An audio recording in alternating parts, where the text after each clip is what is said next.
తెలంగాణ రాష్ట్రంలో ముఖ్యంగా వరంగల్, నల్గొండ, ఖమ్మం ప్రాంతంలో ఉన్నటువంటి పట్టభద్రులు ఎవరైతే ఉన్నారో ఈ పట్టభద్రులందరికీ రిక్వెస్ట్ చేసేది ఏంటంటే దయచేసి మీ ఓటును నమోదు చేసుకోండి. పాత వాళ్ళు కూడా తిరిగి మళ్ళీ ఓటు అప్లై చేసుకోవాలి. పట్టభద్రుల ఎమ్మెల్సీ ఎన్నికల్లో ఓటింగ్లో పాల్గొనాలంటే మళ్ళీ అప్లై చేసుకోవాల్సిందే. దయచేసి అందరూ చేసుకోండి. అలాగే ఎవరైతే విద్యావంతులు కానీ, అడ్వకేట్లు కానీ, డాక్టర్లు కానీ, మేధావులు కానీ ఎవరైతే ఉన్నారో దయచేసి గత ఓటు ఉన్నది ఇంకా మళ్ళీ చేయడం ఎందుకు అనుకొని పొరపాటున కూడా అనుకోకండి. ప్రతి ఒక్కరూ మళ్ళీ చేసుకోవాల్సిందే.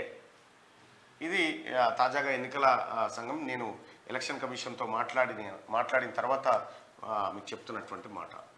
సో ఇక ఇది ఇట్లా పెడితే ఇక తెలంగాణ రాష్ట్రంలో ముఖ్యంగా వరంగల్, నల్గొండ, ఖమ్మం ప్రాంతంలో ఉన్నటువంటి పట్టభద్రులు ఎవరైతే ఉన్నారో ఈ పట్టభద్రులందరికీ రిక్వెస్ట్ చేసేది ఏంటంటే దయచేసి మీ ఓటును నమోదు చేసుకోండి.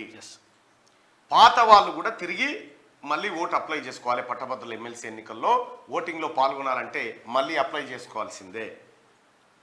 దయచేసి అందరూ చేసుకోండి. అలాగే ఎవరైతే విద్యావంతులు కానీ, అడ్వకేట్లు కానీ, డాక్టర్లు కానీ, మేధావులు కానీ ఎవరైతే ఉన్నారో దయచేసి గత ఓటు ఉన్నది ఇంకా మళ్ళీ చేయడం ఎందుకు అనుకొని పొరపాటున కూడా అనుకోకండి. ప్రతి ఒక్కరూ మళ్ళీ చేసుకోవాల్సిందే.